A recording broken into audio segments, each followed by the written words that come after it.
ಯಾರೋ ಒಂದು ಹುಡುಗ ಬೆಳಗ್ಗೆ ನಮ್ಗೆ ಕೋಣಂಕೆರೆಯಿಂದ ನಡ್ಕೊಂಡು ಬರ್ತಾ ಇದ್ದ. ಈಗ ಮತ್ತೆ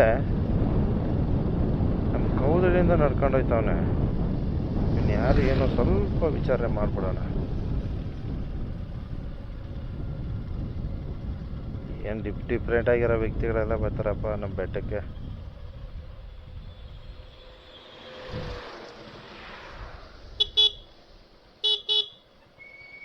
ಎಲ್ಗೋಗ್ಬೇಕು? ಯಾವ ಊರಪ್ಪ? ಹಾ, ಬಂದು ತಿಂತಿದೆಯಾ? ಊಟ ಮಾಡಿಲ್ವೇ? ಭಾಷೆ ಎನ್ನ ಭಾಷೆ? ಭಾಷೆ ತಮಿಳ? ತಮಿಳ? ತಿನ್ನು ತಿನ್ನು ತಿನ್ನು. ಭಾಷೆ ಭಾಷೆ ಹಿಂಗ್ ಹಾ, ಕನ್ನಡವಾ? ಎದೆ தமிழ்? எங்க போறப்பா?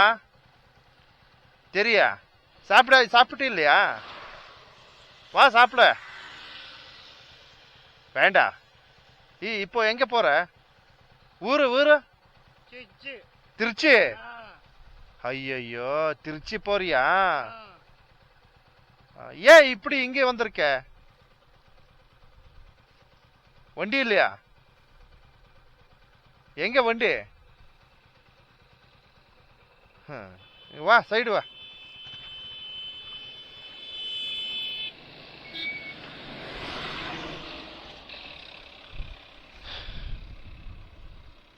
சாப்பிடாச்சா?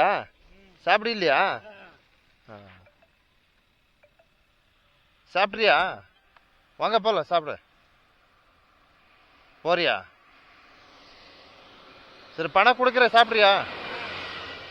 ஆ ஆ, எந்த ஊரு? திருச்சியா? கொளத்தூர்? கொளத்தூரா? அப்படியா?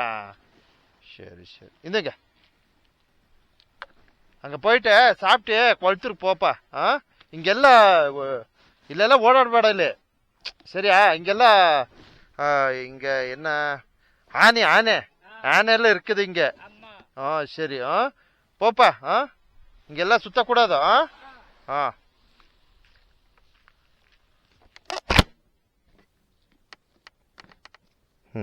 ಪಾಪ ತಿರ್ಚಿ ಅಂತಾನೆ, ಕೊಳತೂರು ಅಂತಾನೆ. ಕೊಳತೂರು ಅಂದರೆ ನಮ್ಮ ಪಾಲಾರ್ ಪಕ್ಕದಲ್ಲಿದೆ. ಏನೋ ಕರ್ಮ ದೇವ್ರಿಗೆ ಸೇರಿದ್ದು. ಪಾಪ ಅವ್ನು ಬಂದು ತಿನ್ಕೊಂಡು ಹೋಯ್ತವನೆ. ಬಹುಶಃ ಅವನು ಹೊಟ್ಟೆಗೆ ಊಟ ಇಲ್ಲ ಅನ್ಕೋತೀನಿ. ಒಟ್ಟದು ಶಿಸ್ತಾಗಿ ದುಡ್ಡು ಇಸ್ಕೊಂಡು ಹೋಯ್ತಾನೆ. ಓಲಿ ಪಾಪ, ಅಷ್ಟೇ. ನಿಧಾನಕ್ಕೋರಪ್ಪ ಹುಡುಗರಲ್ಲ, ಫಾಸ್ಟಾಗಿ ಹೋಗ್ಬಿಡಿ ಕಣ್ರು. ನೋಡಪ್ಪ, ಕರ್ಮ ದೇವ್ರು ಸೇರಿದ್ದು.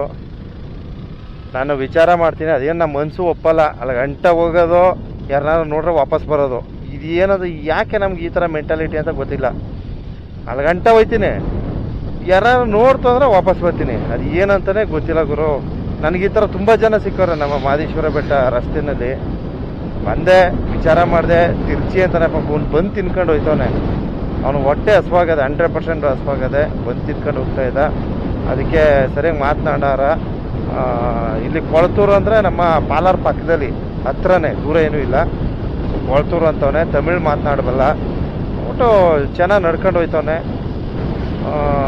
ನಾವು ಏನಾದರೂ ಅಸಹಾಯಕರಾದಾಗ ನಾವು ನಮ್ಮ ಕೈಲಾದಂತಹ ಸಹಕಾರ ನೆರವನ್ನು ನೀಡಬೇಕು ಅಂತಕ್ಕಂಥ ನಿಟ್ಟಿನಲ್ಲಿ ಏನೋ ನಮಗೆ ಸಣ್ಣ ಪುಟ್ಟ ಖರ್ಚಿಗೆ ಅಂತ ಒಂದು 100-200 ರೂಪಾಯಿ ಮಾಡ್ಕೊಂಡಿರ್ತೀನಿ ನಾನು. ಸೊ ಅದನ್ನು ಎತ್ತಿಂಗ್ ಕೊಟ್ಬಿಡ್ತೀನಿ. ಇದು ನನ್ನ ಮೆಂಟಾಲಿಟಿ. ಅದೇನೋ ಗೊತ್ತಿಲ್ಲ, ದೇವರು ನನ್ನ ಜೇಬಲ್ಲಂತೂ 100-200 ರೂಪಾಯಿ ಅಂತ ಮಳಿಗೆ ಮಾಡ್ತಾನೆ. ಈ ಥರ ನಾನೇನು ಜಾಸ್ತಿ ಆಸ್ತಿವಂತಲ್ಲ, ಹಣವಂತಲ್ಲ. ನಾನು ಹೆಂಗೆ ತೆಳ್ಗೊಳಗೆ ಏನೋ ನನ್ನ ಕತೆ ಕಟ್ಕೊಂಡು ಹೋಗ್ತಾನೆ. ಈ ಥರ ಇರಬೇಕಾದ್ರೆ ನನ್ನ ಕೈಲಾದದ್ದು ಸಣ್ಣದಾದ ಒಂದು ಕಿರು ಕಾಣಿಕೆ.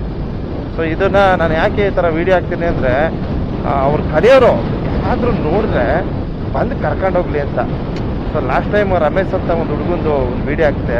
ಅವ್ರ ಕಡೆಯವರು ಬಂದು ಕರ್ಕೊಂಡು ಹೋದ್ರು ಅವನ್ನ. ಹಾಗೆ ಇದನ್ನೇನಾದ್ರು ನೋಡಿದ್ರೆ ಅವ್ರ ಕಡೆಯವರು ಇದ್ದಾನೆ ಅಂತ ಅಂದ್ಬಿಟ್ಟು ಬಂದು ಕರ್ಕೊಂಡು ಹೋಗ್ತಾರೆ. ಈ ವಿಡಿಯೋ ವೈರಲ್ ಆಗಬೇಕು. ಸೊ ಅದೇ ಇಂಪಾರ್ಟೆಂಟು. ದಯವಿಟ್ಟು ಈ ವಿಡಿಯೋನ ಒಂದು ಶೇರ್ ಮಾಡಿ, ಒಂದು ಕಮೆಂಟ್ ಹಾಕಿ. ಕಮೆಂಟ್ ಏನಾರು ಹಾಕಿ, ಬೈಕೊಂಡು ಹಾಕಿ. ನೀನೇನು ದೊಡ್ಡ ಇವನ ಅಂತ ಬೈತಿರಲ್ಲಪ್ಪ. ಮಾಮೂಲಿ ಒಂದಷ್ಟು ಜನ ಅವರೇ ನನಗೆ ಬೈಯಂಥವ್ರು. ಬೈಯಾಗಿರೋ ಬೈಕೊಳ್ಳಪ್ಪ, ಸಂತೋಷ. ಹಂಗೆ ಬೈಕೊಂಡವ್ರು ಹಾಕಿ. ಸೊ ಒಳ್ಳೆ ಥರದಲ್ಲಿ ಕಮೆಂಟ್ ಹಾಕೋರು ತುಂಬ ಜನ ಇದ್ದಾರೆ, ಅವ್ರಿಗೆ ನಾನು ಆಭಾರಿಯಾಗಿರ್ತೀನಿ. ನಿಮ್ಮ ಅನಿಸಿಕೆ ತಿಳಿಸ್ರಪ್ಪ. ಹಾಗೆ ಒಂದು ಲೈಕ್ ಹಾಕಿ, ಇಷ್ಟು ಹೇಳ್ತಾ ಒಂದು ಶೇರ್ ಮಾಡಿರಿ. ಯಾಕಂದರೆ ಒಂದು 4 ಜನಕ್ಕೆ ರೀಚ್ ಆಗಲಿ. ಅವ್ರ ಕಡೆಯವ್ರಿಗೆ ಯಾರಿಗಾರು ವಿಷಯ ಮುಟ್ಟಿದ್ರೆ ಖಂಡಿತ ಅವರು ಇರ್ತಕ್ಕಂಥ ಜಾಗಕ್ಕೆ ಸೇಫಾಗಿ ಸೇರ್ತಾರೆ ಅಂತಕ್ಕಂಥದ್ದು ನನ್ನ ಭಾವನೆ. ನೋಡೋಣ, ನಾಳೆ ಗಮನಿಸ್ತೀನಿ. ನಾಳೆ ಮತ್ತೇನಾರು ಆ ವ್ಯಕ್ತಿ ಕಂಡು ಬಂದರೆ ಮತ್ತೆ ಅವನ್ನ ಊರಿಗೆ ಕಳ್ಸೋಕ್ಕೆ ಏನಾರು ಒಂದು ಏರ್ಪಾಡು ಮಾಡ್ತೀನಿ. ಸದ್ಯಕ್ಕೆ ಅವ್ನ ಖರ್ಚಿಗೆ ಒಂದು 100 ರೂಪಾಯಿ ಕೊಟ್ಟು ಕಳಿಸಿದ್ದೀನಿ. ಇಷ್ಟೇ ನನ್ನ ಯೋಗ್ಯತೆ. ಧರ್ಮ ದೇವ್ರು ಸೇರಿದ್ದು. ಧನ್ಯವಾದಗಳು.